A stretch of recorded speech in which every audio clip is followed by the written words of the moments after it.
Avocat et avocat général.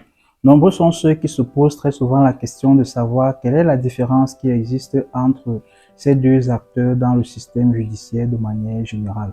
Pour répondre à cette question, nous allons procéder à la présentation des différents rôles que jouent ces derniers dans le système judiciaire. Nous allons commencer par les avocats.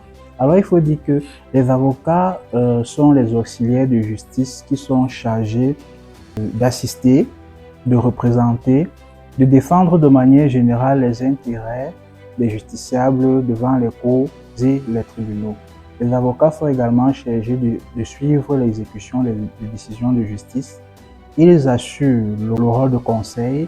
Ils ont la compétence également de procéder à des consultations juridiques. Donc, le rôle des avocats est multiple.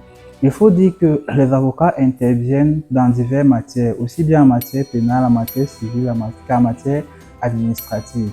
Et donc, en matière pénale, à titre d'illustration, les avocats interviennent à différentes étapes de la procédure pénale, qu'il s'agisse de l'enquête préliminaire, de l'instruction ou même de la phase de jugement.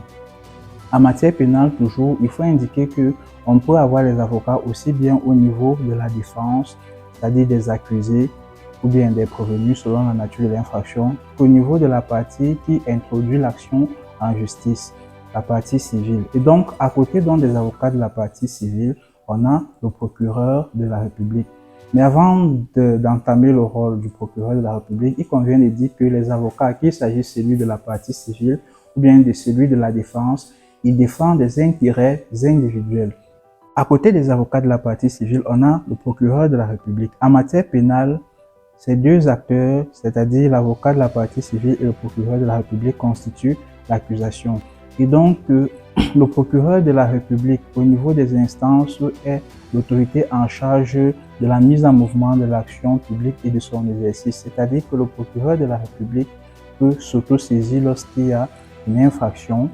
Et donc, il peut, sur la base d'une plainte ou d'une dénonciation ou d'un procès verbal dressé par un officier de police judiciaire, mener une enquête à l'encontre d'une personne quelconque.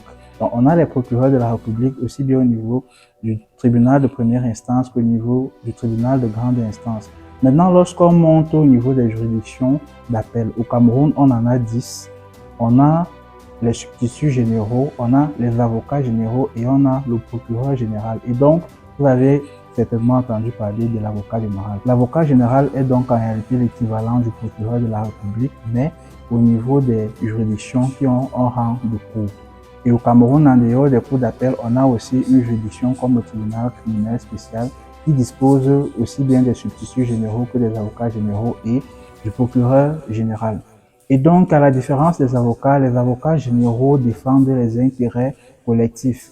Donc, en plus, ils défendent les intérêts de la société. En plus de mettre en mouvement l'action publique et de l'exercer, comme nous l'avons dit, leur rôle consiste à veiller à l'application de la loi devant les juridictions. Et donc, l'avocat général, comme le ministère public de manière générale, se caractérise par un ensemble d'éléments. Il y a l'indépendance vis-à-vis des juridictions, par exemple.